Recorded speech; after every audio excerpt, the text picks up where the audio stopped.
Okay, this video is about Alexander the Great. Your next historical reading assignment in history class is going to be closing out the unit on ancient Greece we've been going over. And then, of course, we're going to have a little review, perhaps, and from there we're going to have a little test. The test will probably not be in the same shape that we took last time, where we had like 5 pages and you had to sit down and go through this whole thing. I may do a little bit constructive response questions and things like that, and it'll be a little bit different than what you've looked at before. It still will require you to have a solid background knowledge of the assignment itself.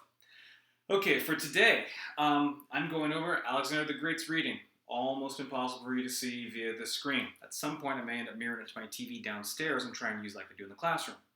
But for right now, I'm going to kind of go over a few points of the paragraphs here. This is a one-page reading assignment entitled Alexander the Great. It has about 3 large paragraphs behind it and gives some overall detail between his life and what he did. And I'll also throw some notes on the board and stuff like that. Now, as you can tell, I have a little stool, maybe you can't tell, I have a little stool supporting this laptop right now as it videotapes up what I've got going on the screen over here. Hopefully I don't bump into the wall when I'm trying to do things. My finger does get in the way of things and I'm trying to write things down a little bit too, so be a little patient with me. Okay, this assignment will go live on Cabinet probably in about another day or two, and it will be due next Tuesday. So it is a reading and notes assignment. Once you read over it and take the notes, then simply send me the document with the notes on it or a photograph of the notes. Then I'll take a look at it, grade it, score it, and upload the scores to Cabinet for you.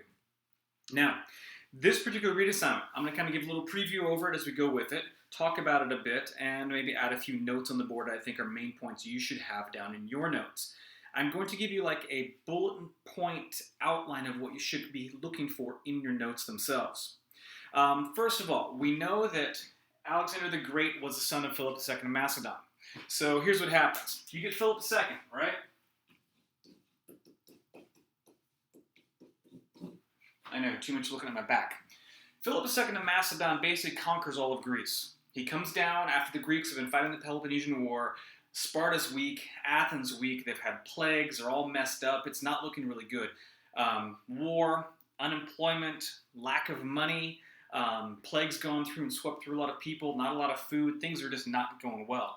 By the time the Greeks start to realize that Philip II is coming down from Macedonia, he's already knocked off several Greek city-states. So by the time they get their act together, it's too late. He's already started rolling over them. And his military is a professionally formed military that he and the Greeks have never really encountered before. So he's got a big advantage. He's coming down fresh and he's knocking them over one at a time. So he takes over all of Greece. He becomes the ruler of Greece as well as Macedonia. He has a son. His son is named Alexander. Now, we tack the word the great on afterwards because basically, if you're somebody in history who conquers a whole bunch of area and takes out a whole bunch of things, you get tack the great on your name. He is one of the greatest leaders throughout history. Some people kind of put him up high in that point. He conquered all the way over to the Indus River when he hit over where the Indian Empire was. And it wasn't so much an empire as it was a bunch of scattered warlords at that time and point in history. But he stopped. He campaigned for a long time and didn't work. After so many years, his troops were like, we're done and want to go home. But in the beginning, he was just a kid. Now, the first paragraph you go looking through here, it says, Philip II of Macedon conquered the Persian Empire, but he didn't get to conquer all of them. He conquered all the Greeks. Alexander took over after him, and his big claim to fame is he conquered the Persian Empire. Unified all the Greeks, of course, stayed in charge of them, and then conquered the Persians. So, that whole big kind of upset thing that they had makes him go forward and roll over the Persians. Now remember, the Persians were a world superpower at this point, and Greece is really small, okay? Alexander's life is told in a book called the Anabasis, okay? The Anabasis is this book that was written by a historian, another historian. You know, those guys like to write books about old dead people and things like that. And this historian was named Arrian, okay? So this is a book of his life. And Arrian is the author.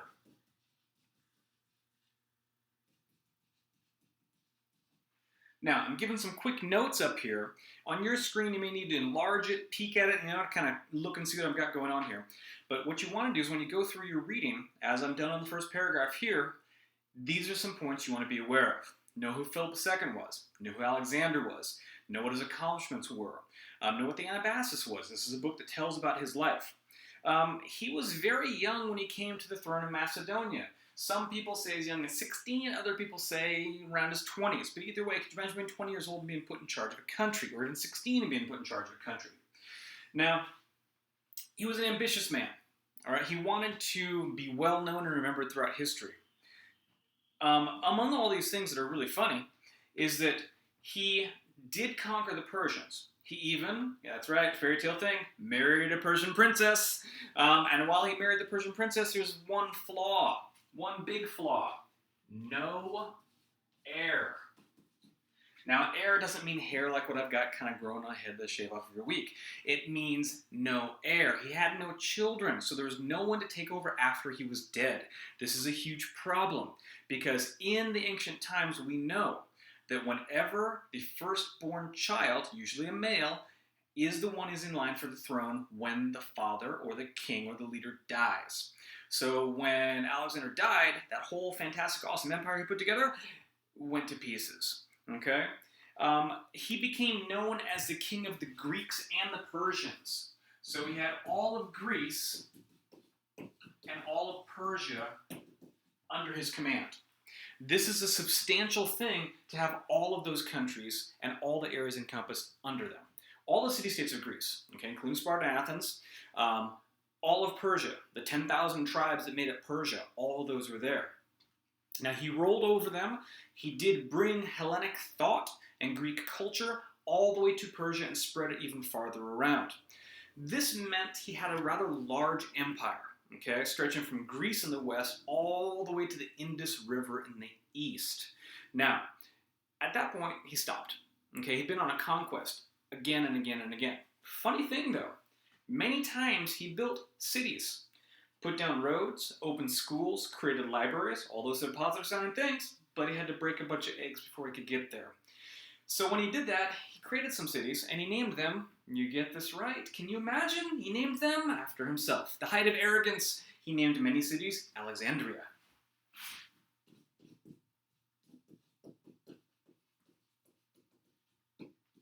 Cities plural, not singular, there were more than one. All throughout history, these are kind of a big deal. Now, as you go through and you're reading, they're going to mention some areas that you are familiar with, like Babylon, okay? Big, popular place, Susa, Persepolis, Ecbatana, all these other cities that he's gone through. The Indus River, be aware that is where he stopped, all right? That's where he stopped his expansion. He was indeed a great ruler. In many ways, people feel that he unified the East, which would be Persia, and the West, which they felt were the Greeks, okay? This is one of those rare times when, you conquer a people, and one of the easiest or most acceptable ancient methods of unifying a people is to marry into one of their families. So he married a Persian princess, all right? And then he left and kept marching eastward to continue to make war and conquer and conquer. I guess he really wanted to earn that title, the great that he wanted. He wanted immortality. He felt that he was descended from a god. Okay, he felt that he had the blood of gods running through his veins, allegedly. I mean, in the end, he's as human as you or I. His name just lasts a long time throughout history for his accomplishments. Now, when you come down to closing this off, there's a few things you need to be aware of. The cause of his death. This is kind of weird. So he gets to a point, and many of his troops decide, you know what, we've been fighting for several years, we've traveled across thousands of miles following you, Alexander, and we just don't want to do this anymore. Now, the causes of death are mysterious, okay? It's sort of like King Tut, where he had those possible causes, right? Oh, he had a cracked skull, but he had a broken femur, but he might have been killed. Maybe he slipped down the stairs on his head on every step all the way down 29 times. You kind of get the idea. Causes of death. Since Alexander was a leader who fought from the front, was not always one of those people who just sat back in a chair and sent other people's kids to go die for him, okay? He earned the respect and he led by example and led from the front. In many cases, he got injured and wounded. Because he got injured and wounded, this let him have a lot of debilitating injuries over a period of time. Example, I've broken 34, now 35 bones. When the weather changes, my body feels it. I feel it in the bones, I feel creaky, I feel sore, I feel achy. It's not necessarily the years, but it's the wear and tear of the mileage in the body that adds up. And this is one of the things that he has. Injuries. Even if those injuries have healed, they do leave lasting problems, okay? It's like when I went and I told you guys that I had that sonogram done, that little scan, and they found that I had some lumps in my spleen, and then looked at it, and they later talked to me and said, oh, have you had some impacts? And it turns out that like blunt trauma injuries can lead to this kind of problem. Surprise to me, I didn't expect it, but these things kind of stick with us. Stuff we've done in our 20s, now 20 years later, has other effects gone with it. He didn't live that long, okay? He was a fairly young guy when he died, but aged beyond his years like many people in the ancient world would have been done too. So injuries is a possibility. Of course, there is the whole thing of murder. He may have been poisoned. Some people said it was malaria, so it may have been disease. This kind of thing leads to the speculation that when his army rose up against him and said, we're not going any farther east, we're not going to go attack anymore, we're done, we want to go back home. And they started moving back west, and when he stopped in Babylon and died over there on his return home, he'd been ill for a while apparently, but no one is clear whether it was because he was poisoned, previous injuries, or relapse of malaria or a similar disease. You can get malaria and it can come back on you. You can have a relapse of it, okay? So things like that can happen because once you have it, you don't really ever get rid of it. Your body kind of fights it off and kind of pushes it down if you're lucky. A lot of times it can kill you. Still, even today, countries around the world deal with malaria. We have treatments for it and therapeutics, but it's not perfect. He could have been murdered. Yeah, it could have been with poison, or he could have been just slowly injured, or something happened, no one knows, or something held a pillow over his face and nobody's looking. There's some speculation, some argument among many different historians about some of this. While we do have history written and recorded about a lot of it, there's not some things that are going on that kind of shine a light, because the only people who really know are the ones who were there and Alexander himself. Now, the last thing, maybe two last things. There's a battle in your reading called the Battle of Gaugamela. Rather important. This is a big thing because this is the final battle that crushed the Persians.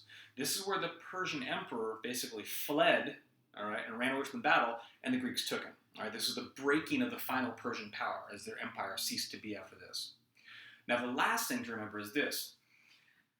With Alexander, when he dies, remember we said there's no heir? He married a Persian princess, but he never had any children. Allegedly, next cool story, his last words, all of his generals are gathered around him. You can imagine the scene. He's laying there, and they say to him, to whom should your empire go? Who should have it? And allegedly, a little fuzzy in history, right? It's been several hundreds of years, 1,000 maybe. And he says allegedly with his dying breath, they say, who should your empire go to, Alexander? And he says, to the strongest. What do you think would cause this then group of generals with their own supporters to then do, with the prize being that he has this giant empire, okay?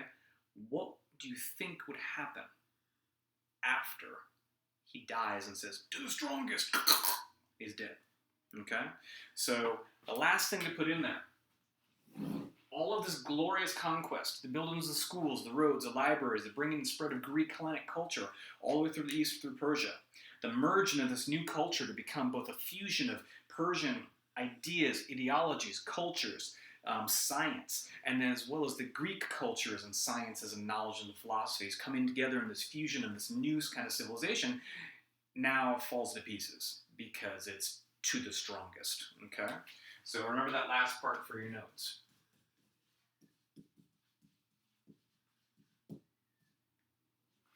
To the strongest. All right, now, I'm going to end this video. I would hope that you read Alexander the Great, take some notes on it, submit them to me digitally, preferably on a doc. It makes it really easy for me to read. If you want to do them by hand, that's great. It helps them remember when you're writing by hand, but make sure you get a pretty good picture on that Chromebook so I can see close enough, so make sure it's dark enough or in pen or something like that, so when you submit it to me, I can see it. This, again, doesn't go live for another day or two on Cabinet, but will be due next week on Tuesday, okay? Think about some of the guidance I've done. Replay this video if you need to. Listen to it more than once. Sit there and talk about it. You can talk about it with your parents, your friends, other people in class, things like that. Try to digest it. It's only a single page reading. This is much like what we do in class or discuss, but I'm going for that shorter version because I don't have a whole lot of space to work with, nor audience members to bounce some ideas off of. We possibly might try and do live stream next week. We'll see how that goes. That sounds so weird for me to say. I hope you guys are having a great day. Take care. And if you haven't eaten lunch already, go get some lunch.